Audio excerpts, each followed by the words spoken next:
우리는 지금 사무엘상 16장 14절에서 23절의 말씀을 보고 있습니다. 여러분 크게 한번 따라해 보실래요? 지금 우리의 마음은 영적 전쟁 중입니다. 네. 여러분 오늘부터 이 영적 전쟁이라고 하는 주제로 우리가 몇 주간에 걸쳐 한번 은혜를 나누었으면 좋겠습니다. 이 영적 전쟁이라고 하는 게 굉장히 중요한 주제거든요. 네. 그래서 이 주제는 한 번에 말씀으로 다 할 수 없기 때문에 한번 몇 주간에 걸쳐 한번 은혜를 나누었으면 좋겠어요. 여러분 자연 생태계의 법칙 중에 약육강식이라고 하는 이 생존 법칙이 있습니다. 여러분 약육강식 다 아실 것입니다. 자, 이 말의 뜻은 약한 자는 강한 자에게 먹히거나 또는 지배받는다라고 하는 뜻입니다. 자, 이 말은 단순히 동물의 세계만 적용되는 말이 아닙니다. 약육강식. 이 말은 우리의 삶과 우리의 신앙생활에서도 지금 똑같이 적용되고 있는 그런 말이에요. 여러분, 아마도 우리는 강자에게 먹히거나 지배받지 않기 위해서 우리의 생존을 위해서 지금 몸부림치고 있는지도 모르겠습니다. 여러분, 우리의 이 영적 세계, 우리의 영적 세계도 여러분 마찬가지예요. 베드로전서 5장 8절 말씀에 보면 제가 여러분에게 주보를 다 나눠드렸습니다. 여러분 저는 매주 이 주보에 이 신앙 칼럼이 있거든요. 여러분 한번 보세요. 저는 이 신앙 칼럼을 아주 심혈을 기울여서 이거 매주 이렇게 쓰거든요. 그러니까 이거를 그냥 별거 아니다라고 이렇게 다뤄주지 마시고 이걸 한번 쭉 한번 귀하게 한번 읽어보셨으면 좋겠어요. 여러분 여기 보면 하나, 둘, 셋, 넷, 5달러 그 위에 freedom is not free라고 있죠? 네, 그 밑에 우리 한번 읽어볼까요? 자, 그 밑에. 자, freedom is not free라고 하는 그 밑에 한번 함께 읽어보겠습니다. 자, 시작. 우리가 들이마시는 공기, 우리가 누리는 일상의 자유는 거저 얻어진 것이 아닙니다. 누군가의 피땀 흘린 고귀한 희생이 있어서 우리가 자유롭게 된 것입니다. 그리스도인으로서 영적 전쟁도 마찬가지입니다. 우리는 이 악한 세대의 어둠의 세력과 맞서 씨름해야 합니다. 씨름이 무엇입니까? 씨름은 투쟁입니다. 투쟁은 고토하는 것이고 몸부림치는 것입니다. 그랬어요. 자, 그러면 좀 맨 끝에, 자, 맨 밑에서 두 번째 달라 한번 보실래요? 자, 세상에는 공짜가 없습니다. 자, 시작. 세상에는 공짜가 없습니다. 자유를 위해 영적 전쟁에 승리하기 위해 우리는 피 흘리며 투쟁해야 합니다. 추석이 지나도 무척이나 더운 9월의 어느 날 베드로전서에 나오는 성경 구절 하나를 떠올리며 우리 힘이 있는 교회 성도님들 모두가 십자가 군병이 되어 용맹하게 전진할 것을 기대해 봅니다. 근신하라 깨어라. 너희 대적 마귀가 오는 사자같이 두루다니며 삼킬 자를 찾나니 너희는 믿음을 굳건하게 하여 그를 뭐하라? 대적하라 그랬어요. 여러분 우리는 지금 이 영적 세계에 이 마귀라고 하는 존재가 있습니다. 이 마귀라고 하는 존재는 저는 이 마귀를 악령이라고 할게요. 그리고 하나님의 영을 성령님이라고 할게요. 그러니까 성령과 악령으로 제가 한번 나눠서 한번 말씀을 드릴게요. 여러분 우리가 영적 세계가 있어요. 이 영적 세계에서는 이 악령이 약한 자를 먹이 삼아 두루 찾아다닌다고 하는 거예요. 자, 이 말씀은 영의 세계에서 뭐가 있다고 하는 거냐면 전쟁이 있다라고 하는 거예요. 여러분 그래서 우리가 오늘도 이렇게 예배 드리기 전에 여러분 이게 결국 다 뭔지 아세요? 영적 전쟁이에요. 네, 영적 전쟁입니다. 저는 이제는 올라가서 이제 말씀을 이제 준비해야 돼요. 여러분 여러분 다 아실 거예요. 우리 목사님들 이렇게 설교하실 때 굉장히 민감하거든요. 근데 아까 그분 귀하신 분께서 저를 딱 부르더니 이게 무슨 뜻입니까? 하고 막 물어보는데 갑자기 이게 혼란스러워졌어요. 여러분 이게 다 뭐냐면 이게 영적 전쟁이거든요. 영적 전쟁. 그래서 여러분 이 영적으로 전쟁이 있다라고 하는 거예요. 그래서 여러분 우리가 깨어있지 않잖아요. 우리가 영적으로 강해져 있지 않잖아요. 우리가 성령 충만한 은혜를 끊임없이 받지 않으면 마귀가 즉 악령이 우리를 뭘 한다? 삼킨다라고 하는 거예요. 그러니까 거기에 우리가 그냥 이렇게 먹히는 거예요. 그러면 우리가 어떻게 될까요? 우리가 그 마귀, 그 악한 영에게 우리가 사로잡혀 버리는 거예요. 예. 그러니까 이분도 자기가 왜 그러는지, 여러분, 이거는 사람의 인격이고 상식이잖아요. 근데 이런 게 없는 거예요. 예. 제가 여러분 한번 잘 들어보세요. 왜 이런 분들이 왜 나오는지. 자, 여러분. 오늘 우리가 읽은 이 본문 말씀, 여러분 사울 왕 아시죠? 이스라엘 초대 왕이에요. 이 사울 왕도 처음에는 영적으로 충만했던 사람이에요. 자, 사무엘상 10장 10절 한번 볼게요. 이거 그냥 제가 그냥 읽어드릴게요. 사무엘상 10장 10절 말씀에 보면 하나님의 영이, 자, 즉 성령이 누구에게? 사울에게 크게 임함으로 그가 그들 중에 예언을 하니 그랬어요. 하나님의 영이 강하게 역사하니 악령이 비집고 들어올 틈이 없는 거예요. 그래서 사울은 왕이 된 후에, 왕이 된 다음에 언제? 초반에 몇 년? 2년. 2년 동안은 이 사울 왕이 성령의 충만함을 받고 이 나라를 잘 다스립니다. 그런데 오늘 본문에 보십시오. 자, 오늘 본문, 자, 사무엘상, 자, 14절 한번 보세요. 우리가 쭉 읽었죠? 자, 14절을 한번 다 함께 읽어주십시오. 자, 영상으로 예배를 드신 분도, 자, 사무엘상 16장 14절을 다 함께 읽어주십시오. 자, 시작. 여호와의 영이 사울에게서 떠나고 여호와께서 부르시는 악령이 그를 번뇌하게 한지라 그랬어요. 여러분, 이 말씀을 보면 성령이 사울에게서 뭐 했대요? 떠났다. 이렇게. 그 대신 누가 와요? 악령이 사울 왕을 지배하게 되었다. 이렇게 말씀하고 있어요. 여러분, 사람은 동물하고 다릅니다. 사람은 영적인 존재라고 해요. 창세기 2장 7절 말씀에 보면 여호와 하나님이 땅에 흙으로 사람을 지으시고 생기를 어디에? 그 코에 불어넣으셨어요. 그러니까 사람이 어떻게 돼요? 생명이 된지라 그랬어요. 생명이란 살아있는 영적 존재가 된 거예요. 그래서 여러분, 사람은 영적인 존재예요. 영의 세계가 있어요. 근데 이 영적 존재라고 하는 것은 우리 안에 하나님의 영이신 성령님과 마귀의 영인 악령이 함께 우리 안에 존재하고 있다고 하는 거예요. 이 두 개가 존재예요. 그래서 여러분, 성령이 강하면 악령이 어떻게 될까요? 쥐죽은 듯이 있는 거예요. 그러면 악령이 강하면 어떻게 돼요? 성령님이 맥을 못 추리는 거예요. 이것은 마치 뭐와 같냐면, 여러분, 바다에 밀물과 썰물 다 아실 거예요. 이 바다에는 밀물하고 썰물이 있어요. 근데 여기서 제가 여러분에게 한번 여쭤볼게요. 여러분, 밀물과 썰물이 왜 일어날까요? 밀물이 뭡니까? 바닷물이 해안가로 이게 밀려오는 거잖아요. 그러면은 수면이 꽉 차져요. 근데 그러다가 또 시간 지나면 썰물이죠. 쫙 물이 빠집니다. 여러분, 이거 왜 그럴까요? 왜 이런 현상들이 일어날까요? 여러분 다 아실 거예요. 이게 바로 뭐냐면 우리 지구와 달의 관계 때문에 그래요. 여기서 서로 끌어당기는 거거든요. 이거를 인력이라 그래요. 그래서 이 달이 우리 지구를 이렇게 회전하잖아요. 그래서 이 달이 지구의 어떤 지역에 가깝게 가잖아요. 그럼 그때 강하게 이 물이 이렇게 밀려가는 거예요. 달 쪽으로. 그러니까 끌어당기는 거예요. 그래서 물이 이렇게 올라가는 거예요. 이렇게 꽉 차는 거예요. 자, 그러면 이 달이 어때요? 이렇게 멀어지면 어떻게 될까요?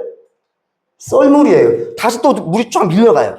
그럼 이거는 마치 뭐와 같냐면, 자, 여러분, 우리가 주님을 가깝게 하잖아요. 자, 주님을 가깝게 한다는 건 뭐냐면 말씀을 가깝게 하는 거예요. 네, 그죠? 그리고 교회를 어때요? 가깝게 하는 거예요. 네. 그때 우리 안에 뭐가 밀려가죠? 악한 영이 밀려가요. 여러분, 이게 바로 썰물이거든요, 여러분. 누구를 가까이 하면? 주님을 가까이 할 때. 자, 근데 우리가 어느 순간 주님하고 멀어져.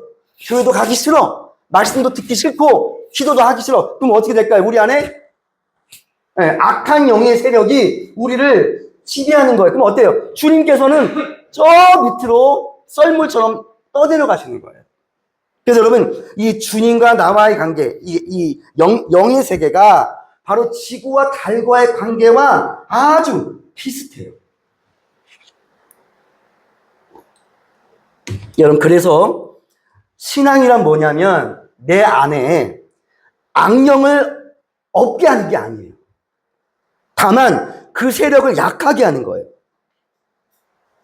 여러분, 그래서 여러분 우리도 사울 왕처럼 처음에는 잘할 수 있어요.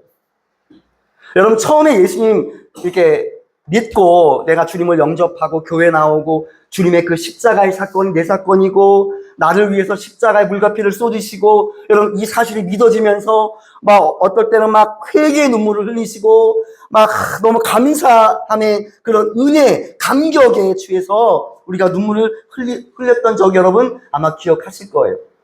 근데 여러분, 우리가 이 영적인 세계, 이 신앙을 잘 관리를 못하면 우리도 누구처럼 될 수 있다는 거예요? 사울 왕처럼 될 수 있다는 거예요. 처음엔 잘 나가요.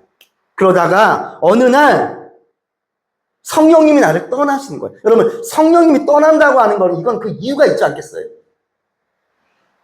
그래서 여러분, 악령은 없어지지 않아요. 다만 악령이 약해지는 건데, 왜냐하면 모든 인간은 바로 이 죄성이 있기 때문에, 죄성. 그래서 여러분, 악령이 힘을 못 쓰게 하는 방법은 뭘까요? 끊임없이 성령의 충만을 받아야 돼요. 할렐루야? 끊임없이 우리가 뭘 받아야 돼요? 은혜를 받아야 돼요. 자, 그런 의미에서 우리 한번 옆에 분을 바라고 한번 우리 인사 나눌게요. 오늘 성령의 충만을 받으세요. 은혜 받으세요. 예, 여러분, 우리 안에 악령을 밀어내기 위해서는 이 작업을 해야 돼요. 뭘 해야 돼요? 끊임없이. 이거는 싸움이에요. 여러분, 오늘 교회에 오실 때 혹시 여러분 싸움 없었어요? 내가 꼭 교회에 못 갈 상황이 또 벌어져요. 평소에 전화가 안 왔던 분들이 갑자기 주일 아침에 전화가 와요. 그러면서 교회를 못 가게 하거나 내 마음을 이상하게 어지럽게 하거나 이런 것들을 여러분 인간의 눈으로 보면 안 되고 이거를 영적인 눈으로 봐야 돼요. 근데 오늘 여러분 오늘 이 시간 나오셨잖아요. 할렐루야. 영적으로 승리하셨습니다. 할렐루야. 근데 여러분, 우린 이 싸움을 언제까지 해야 될까요? 죽을 때까지 해야 돼요. 이것이 뭐냐면 구원을 이루어 나가는 거예요. 구원을 이루어 나가는 거예요. 빌립보서 2장 12절 말씀에 보면 두렵고 떨리는 마음으로 뭐하라? 너희 구원을 이루라 그랬어요. 여러분, 구원은 이루어가는 거예요. 제 주위에 어떤 분이 지금은 교회를 안 다니세요? 제 주위에 어떤 분이 있는데 이분이 옛날에 20대 초반에 군대를 갔어요. 그래서 군대에서, 여러분 군대 가면 초코파이라든가 과자 이런 게 굉장히 먹고 싶어요. 근데 어디를 가면 초코파이를 줄까요? 교회를 가면 초코파이를 줘요. 또는 절에 가면 초코파이, 그런 걸 줘요. 근데 이분이 원래 신앙이 없었는데 군대 가니까 초코파이가 너무 먹고 싶어가지고 군대를 갔어요. 그래서 교회를 가면 초코파이를 준대. 그래서 교회를 갔네. 군인교회 있거든요. 가니까는 군병들이 쫙 앉아있어요. 그러면서 뭘 하냐면 누구 일어나래요. 이 시간 예수님을 영접하고 싶으신 분들 일어나시라고. 다 일어나요. 그리고 목사님 거기서 막 기도해주고 나오라고 하면서 뭐래요? 거의 세례를 주는 거예요. 세례를 줘요. 그러니까 이분도 세례를 받았다니까요. 언제? 군대 있을 때. 근데 지금은 어때요? 교회를 안 다니고 예배도 안 들어요. 자, 그러면서 이분이 하는 말이 있어요. 나 옛날에 예수님 영접했어요. 그럼 된 거 아니에요? 이렇게 말을 해요. 여러분, 그렇지 않아요. 여러분, 한 번 구원은 영원한 구원이 아니에요. 내가 과거에 내가 교회를 한때는 좀 다니고 내가 막 세례도 받고 그랬다고 해서 중요한 거는 지금이에요. 여러분, 신앙생활은 지금이 중요한 거예요. 지금의 나의 이 영적인 상태가 어떤지. 그래서 우리는 이 구원이라고 하는 것은 매일 이루어 나가는 거. 매일. 이것 또한 뭐냐면 이것이 여러분 성화예요. 그리스도의 장성한 분량까지 우리 신앙을 성장시켜야 돼요. 그리고 성장에서 끝나면 안 돼요. 이 성장은 어디까지? 성숙의 단계까지 가야 돼요. 제가 나중에 이 성장과 성숙에 대해서 제가 또 한번 말씀을 준비하겠습니다. 성장과 성숙은 굉장히 중요한 건데, 성장은 뭐냐면 크기나 부피가 커지는 거예요. 여러분, 우리 아이들이 이제는 태어나서 그 아이를 키웁니다. 그러면 아이들이 한 몇 살 때까지 키가 클까요? 그렇죠. 한 고등학교 때까지는 이게 키가 크잖아요. 근데 몇 살 되면 이 키가 딱 멈춘다고요. 20살 넘어도 계속 자란 사람 없잖아요. 이게 여러분 성장이에요. 성장은 크기와 부피예요. 근데 여러분 성숙은 뭘까요? 자, 성장에서 성자는 이룰성이고 장자는 길어지다, 뭐 커지다 이런 장자인데 그럼 성숙은 뭘까? 숙자가 뭐냐면 바로 있는 거예요. 여러분 사람은 키가 크고 막 몸집이 막 이렇게 장정이다 할지라도 그 안에 뭐가 없으면 성숙이 없으면 그 사람이 소용이 없는 거예요. 사람은 성숙해야 돼요. 성숙은 뭐냐면 그 성장을 가지고 나를 컨트롤하는 거, 나를 조절하는 거예요. 네. 그러니까 지금 아까 오신 분 같은 경우는 뭐가 없는 거예요. 자, 몸은 어른이 있잖아요. 근데 뭐가 없어요? 자기를 컨트롤할 수 없는 거예요. 여러분 술을 먹는다고 다 이렇지 않습니다. 그러니까 나를 제어가 안 되는 거예요. 그래서 이게 성숙이에요.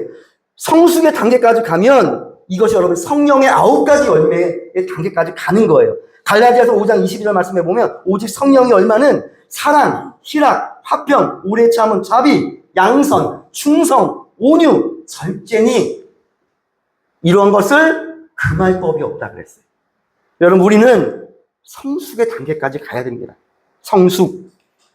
자, 우리가 하루를 시작합니다. 여러분 하루를 가만히 한번 들여다보세요. 여러분의 인생을. 아침에 눈을 뜨죠. 눈을 뜰 때부터 저녁에 눈을 감을 때까지. 여러분 눈을 감으면 끝일까요? 꿈속에서조차 우리는 계속 어떤 싸움을 하고 있는지 아세요? 바로 영적 전쟁을 하는 거예요. 여러분 혹시 밤에 주무실 때 막 좀 무서운 꿈 꾸지 않아요? 여러분 왜 그런 꿈을 꿀까요? 내가 지난밤에 어떤 꿈을 꿨는데 막 귀신이 막 나를 쫓아오는 꿈을 꿨어요. 너무 무서워요. 너무 무서워요. 여러분 우리 영적 이 갈등, 영적 이 전쟁은 꿈속에서까지 이루어져요. 근데 여러분 성령이 충만하면 어떤지 아세요? 마음이 평안해져요. 그러나 악령이 역사하면 어떻게 돼요? 신적으로 고통을 받아요. 자, 14절에 보면 사울왕도 그랬어요. 악령이 그를 뭐하게 앉으라? 번뇌케 앉으라 그랬어요. 여러분 여기서 여러분 번뇌의 동그라미를 쳐주세요. 번뇌. 여러분 악령이 임하면 우리에게 뭐가 찾아오냐면 번뇌가 찾아온다. 여러분 번뇌가 뭐냐면 마음이 시달리는 거예요. 무엇인가에 시달려요. 귀신에 시달리든 돈에 시달리든 어떤 사람과의 관계에 시달리든 아니면 어떤 질병에 시달리든 이것 때문에 나를 굉장히 시달리게 만들어요. 여러분 사람이 이 시달리는 것처럼 괴로운 거 없어요. 여러분 혹시 뭔가에 시달리고 있어요? 그럼 내 안이 어떻게 되면 어지러워져요. 그래서 여러분 번뇌라고 하는 뜻은 뭐냐면 번자가 어지럽히는 거예요. 막 이렇게 엉켜 있는 거예요.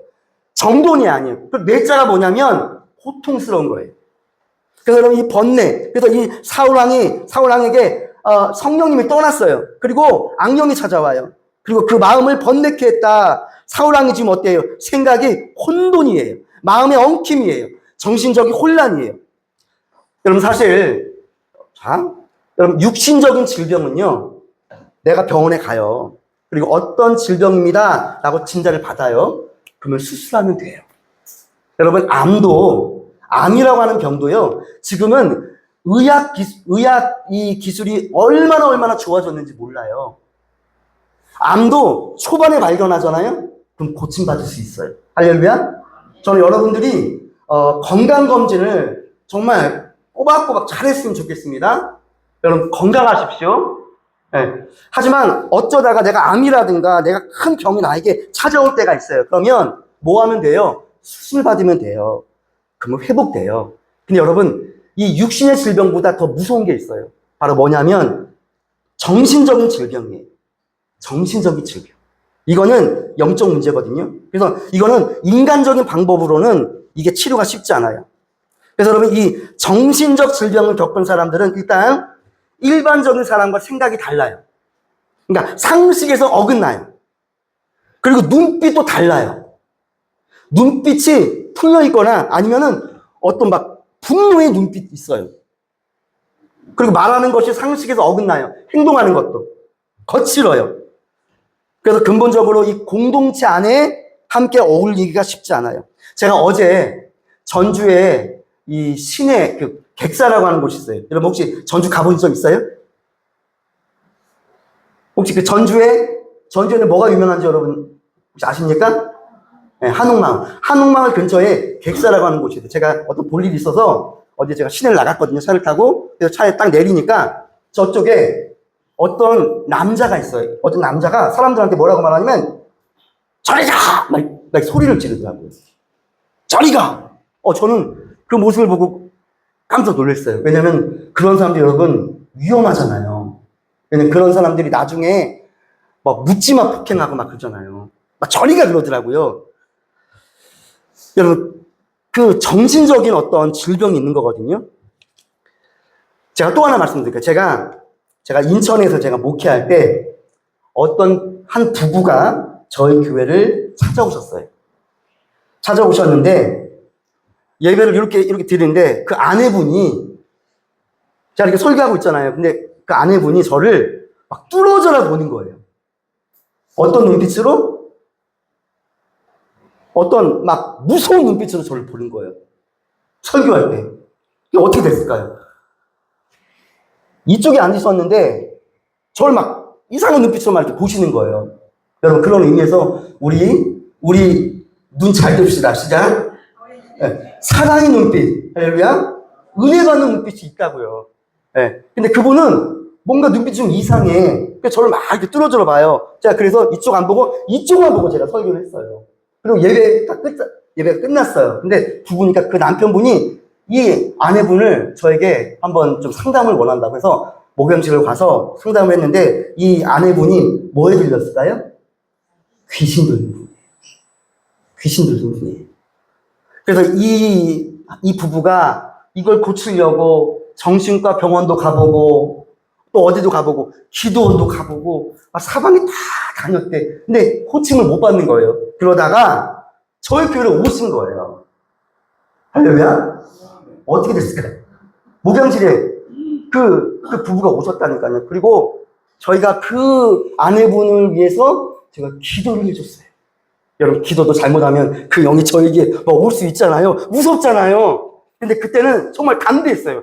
그래서 저희 집사람이랑 저랑 머리에 손을 얹고 기도했어요. 하나님 아버지, 하나님 영혼 했더니 그 안에서 뭐가 나오냐면 할머니죠, 할머니 막 그런 막 음성으로 야, 너 내가 때려 죽일 거야 막 이러는 거예요. 여러분 얼마나 무섭겠어요. 근데 그때는 모르겠어요. 막 담대해졌어요. 근데 그때 저희 집사람도 옆에서 막 기도했어요. 여러분 근데 그거 아세요? 저희 집사람이 신유은사가 있어요. 할렐루야. 신유은사. 그래서 결혼 전에 저희 집사람이 섬기던 교회 목사님과 함께 이렇게 신유사역을 저희 집사람이 한 적이 있어요. 그래서 저랑 결혼하기 전에 저에게 그걸 물어보더라고요. 이 신용인사가 있는데 그래도 저 괜찮겠어요? 이러는 거예요. 그래도 저와 결혼할 수 있어요? 이렇게 물어보는 것이죠. 그때 제가 뭐라고 답했을까요? 신용인사요? 그거 무서운 거 아니에요? 아우 우리 헤어집시다. 그랬을까요? 안 그랬어요. 저는 그랬어요. 할렐루야! 땡큐! 너무 잘 됐어요. 왜냐면 저도 앞으로 하나님의 일을 할 거라고. 근데 이런 인사가 있으면 얼마나 좋겠어요. 땡큐. 그래서 제가 손뼉을 쳤어요. 박수를 쳤어요. 그랬더니 저희 집사람이 어떻게 너무너무 좋아했어요. 그래서 연애를 우리는 7주인가 했어요. 한 석 달 했나요? 석 달 연애하고 결혼합시다. 뭐 오래 갈 거 있어요. 그때 저는 그때 집이 인천이었고 저희 집사람은 전주였어요. 합시다. 그때 제가 핸드폰비가 한 달에 얼마 나왔냐면 26만 원 나왔어요. 26만 원. 그러니까 전화기를 한번 붙들면 밤새도록 통화하는데 그 내용들이 다 뭐냐면 하나님 얘기예요. 교회에서 어떤 일이 있었다. 이러는 거예요. 그래서 저희 집사람이 신유 은사가 있고 상간의 은사가 있어요. 그래서 이렇게 대화를 하면 이 안에 있는 걱정과 근심이 조금 이렇게 누그러지게 해요. 그래서 그걸 막 위해서 기도했다니까요. 한 달 동안. 예배 끝나면. 근데 서서히 어떻게 될까요? 그분의 눈빛이 어떻게 돼요? 점점점 풀리는 거예요. 저는 풀리는 거예요. 그러면서 한 달 정도 지났을까? 귀신이 나가고 회복이 되었어요. 근데 이분이 우리 교회를 계속 나오시면 얼마나 좋을까? 그 다음 주부터 안 나오시더라고요. 왜 안 나오실까? 교인들이 다 알잖아요. 여러분, 그래서 이렇게, 여러분, 이 정신적인 문제는요, 여러분, 이거는 영적인 문제예요. 오늘날 악한 영이 역사에서 자기 감정을 조절하지 못해 묻지마 폭행이 일어나죠. 그리고 음주운전의 위험성을 알아요. 내가 술을 마시고 운전을 하면 이건 안 된다라는 거를 이 세상에 다 알죠. 모를 사람이 어디 있겠어요. 근데 알면서도 어때요? 뭔가에 홀리는 거예요. 술에 지비를 당하는 거예요. 그러면서 에이 뭐 설마 걸리겠어? 하면서 운전대를 잡는 거예요. 아무런 죄의식 없이 쾌락에 빠져서 마약을 하는 거예요. 그리고 도박을 하는 거예요. 여러분, 우리나라 자살률이 OECD 국가 중에 1위라고 하잖아요. 근데 제일 우리나라에서 자살률이 제일 높은 지역이 어딘지 아세요? 강원도 정선이라고 해요. 강원도 정선에 뭐가 있습니까? 카지노가 있어요. 여러분, 카지노, 강원도 정선에 가잖아요. 그럼 빈 차들이 엄청 많대요. 왜냐면 그 사람들이 올 때는 차를 타고 왔어요. 근데 도박을 하는 거예요. 처음에 따요. 그때 이 뇌에서 도파민이 나와요. 너무 막 황홀해요. 쾌락에 빠진 거예요. 또 베팅합니다. 또 베팅합니다. 그러다가 막 빚까지 지는 거예요.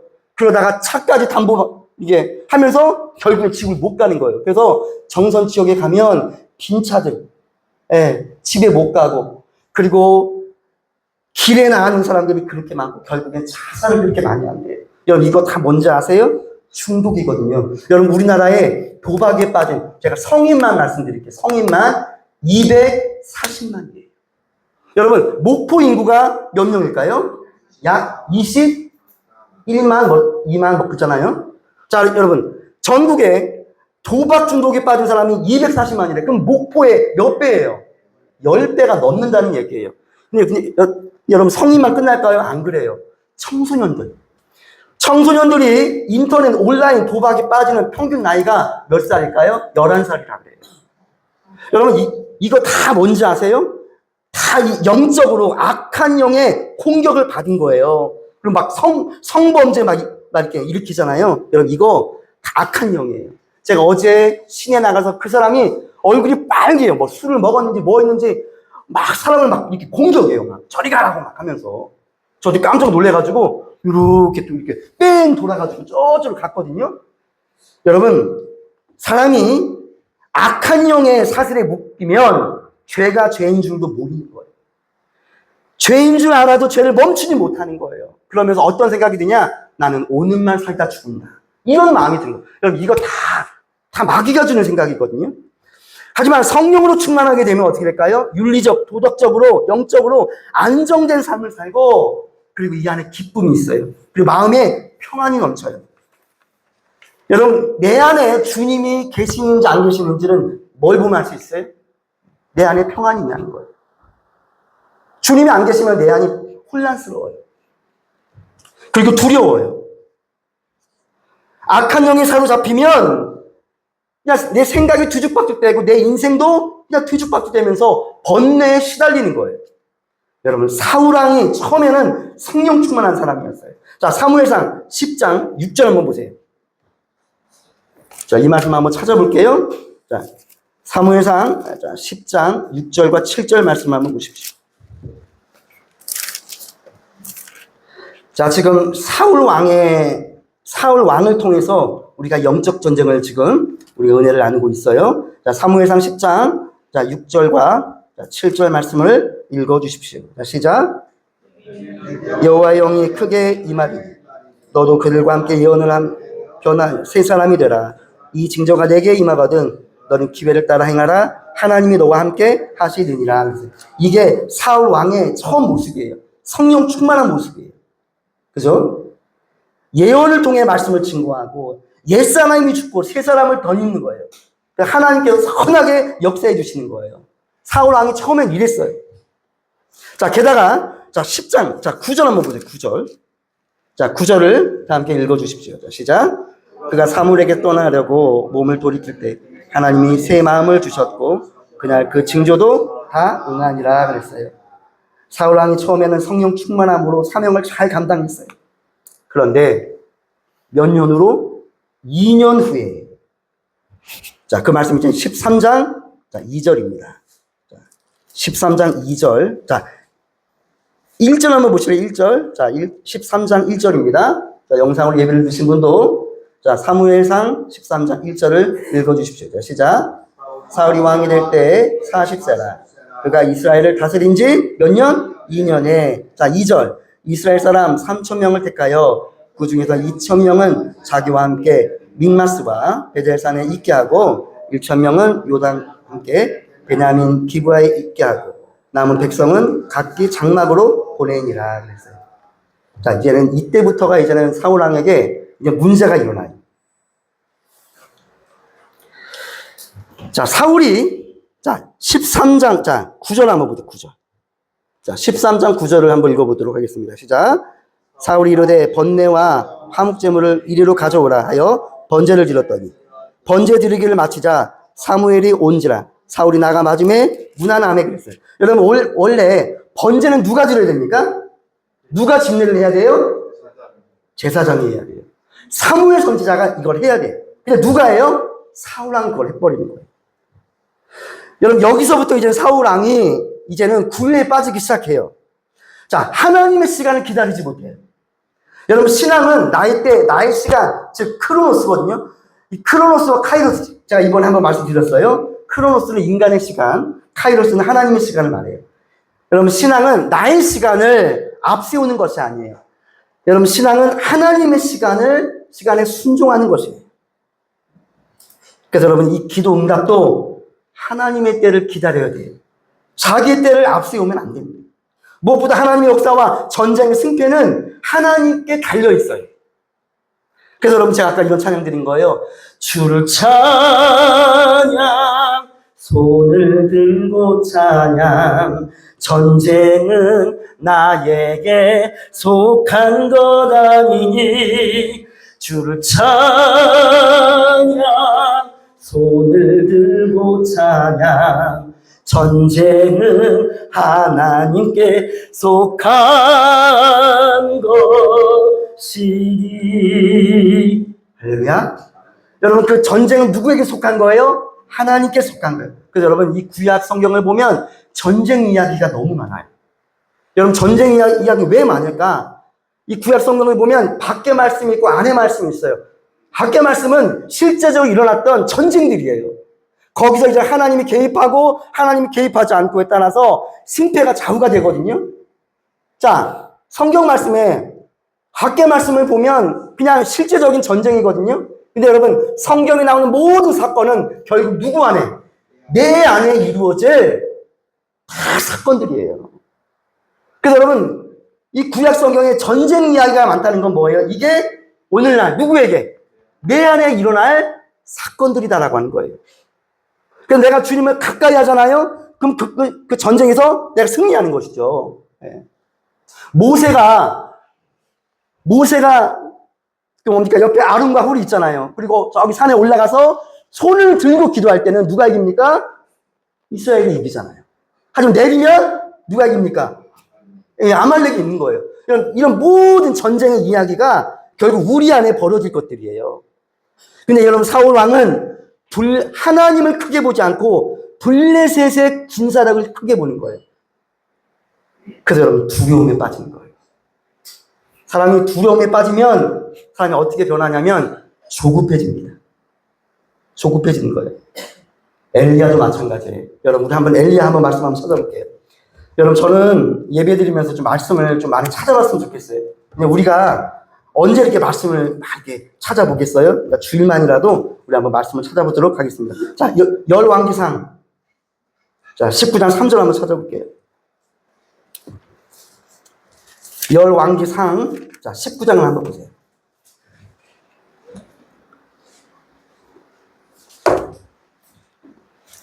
열왕기상. 자, 19장. 자, 1절에서 한번 3절까지 한번 쭉 볼게요. 자, 시작.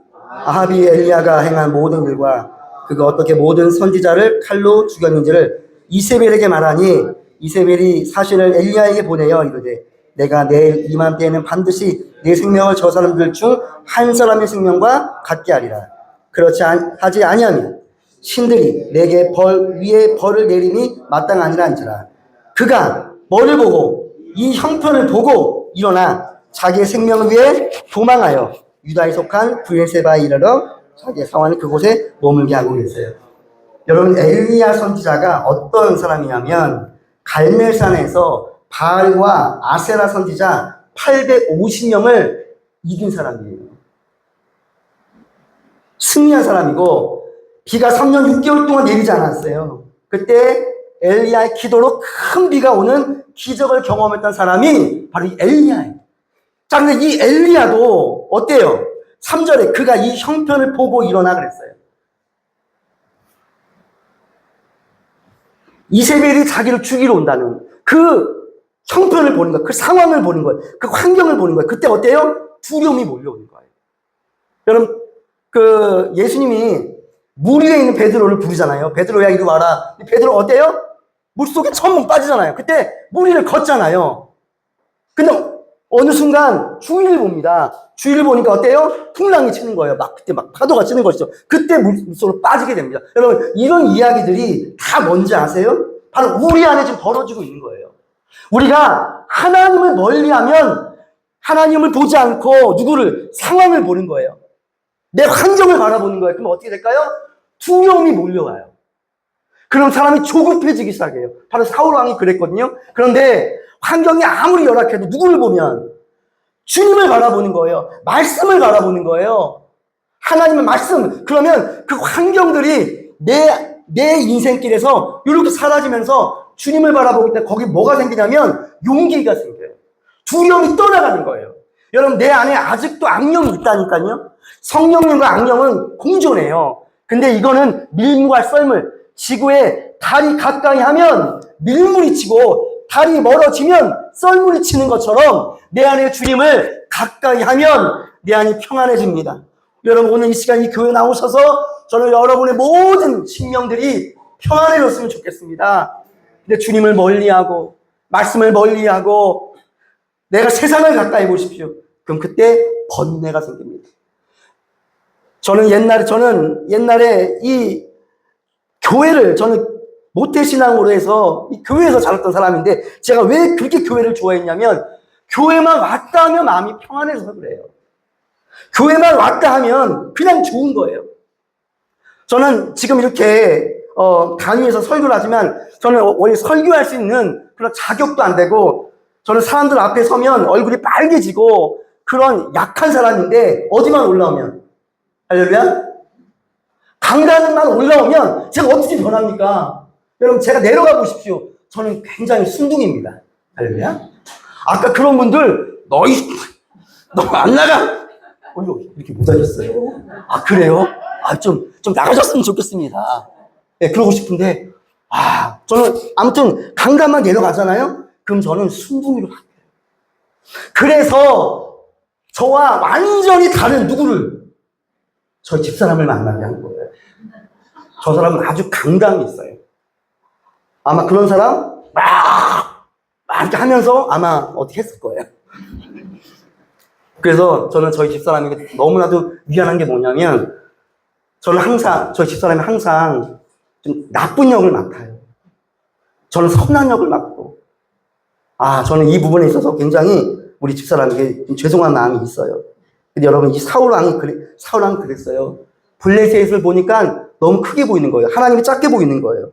그러다가 사울 왕이 이제는 자기가 번제를 드리잖아요. 이건 뭐예요? 교만이에요. 여러분, 사울 왕은 교만을 상징하는 인물이거든요. 성경에. 여러분, 교만하면 어떻게 될까요? 성령이 떠나요. 그리고 여러분, 이 성령님이 누구에게로 갈까요? 다윗에게로 가는 거예요.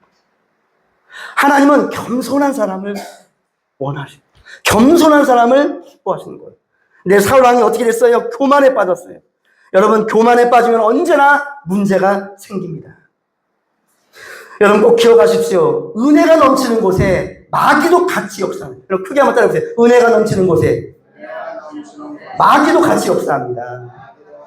여러분 꼭 기억하십시오. 은혜가 넘치잖아요. 내 마음에 은혜가 막 넘쳐요. 그럼 꼭 기억하세요. 반드시 마귀도 역사해요. 그래서 이런 분들이 있어요. 교회에서 할렐루야 외쳤어요. 은혜 받았어요. 근데 집에 가니까 어때요? 누가 기다리고 있어요? 누가 기다리고 있대요? 에?